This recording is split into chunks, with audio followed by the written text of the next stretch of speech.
Well, let's talk now to Dr. Ramanan Laxminarayan, who's an epidemiologist at the Director for the Centre for Disease Dynamics, Economics and Policy there in Delhi. And Doctor, welcome here to the programme. Just your headline thoughts, first of all, on how bad the situation is. Well, I think you've heard it is it's like being in a war zone. One hears of a death every 15 or 20 minutes in one's immediate circle. I don't think there's a single family that has been left untouched by this disease.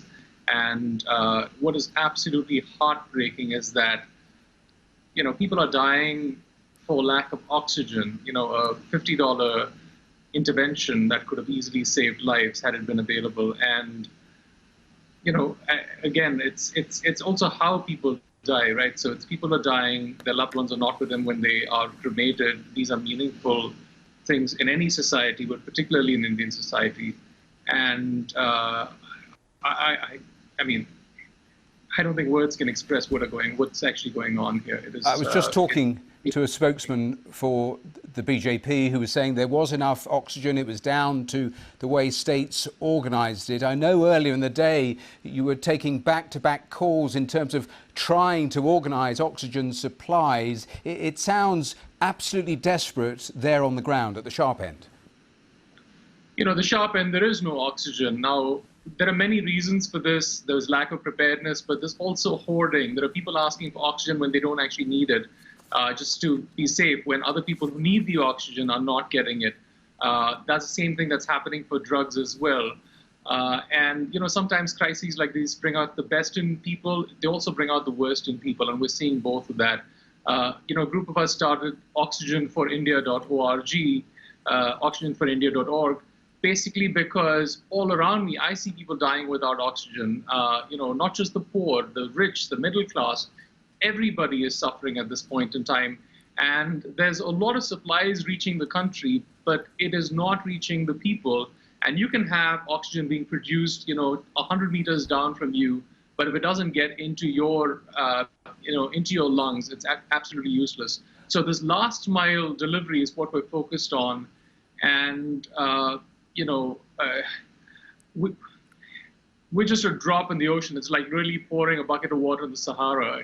It just disappears. We get 10 cylinders, we get requests, for 200 cylinders. I don't know how to describe the situation. And we haven't even reached the peak of this second wave in India. I was listening to a virologist yesterday who was predicting numbers between 500,000 new cases a day and 900,000 new cases a day in a few weeks' time. It's almost unimaginable.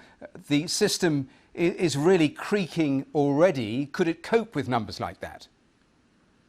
Well, the system has collapsed. I think it's wrong to say it's on the verge of collapse. It has collapsed because no one can actually find a bed or one with oxygen or even oxygen for someone at home. And the numbers are just mind-numbing. But this is what we've warned of for over a year now, which is that viruses grow at exponential rates. You can have 500,000 cases one day and then 1 million a few days later, and then 2 million the week after. And it just creeps up on you and just takes over your entire system. Yep. And I think there's a sense of exceptionalism that it happens there, but it won't happen here. And that's the mistake that's been made. A twin final thought, in terms of what is your take on whether the official numbers are a realistic reflection of what is actually going on? Because again, the government's saying it is not being underreported. And do you see anything in terms of government strategy which gives you the impression that they can navigate a way through this? From where I sit, I don't, because I get calls all the time for oxygen and beds. And if there is a plan, it's not visible to people on the ground. And, I think there's lots of citizen initiatives like OxygenForIndia that are the ones that are playing a role on the ground. And I just don't see how we're going to get through to the end of this. It is really, it's a difficult situation. And as for the numbers, the government's own estimates from the Indian Council of Medical Research was that infections were about 30 times the reported cases even last year. And today, I can't imagine that we're picking up every case of COVID and reporting it correctly for a death. So The media has now seen how utterly dire the situation is and the difference between reported cases and deaths and what is visible from crematoria and everywhere else. I don't think anyone has to debate or dispute that disparity in numbers anymore. Doctor, we're going to leave it there, but thanks very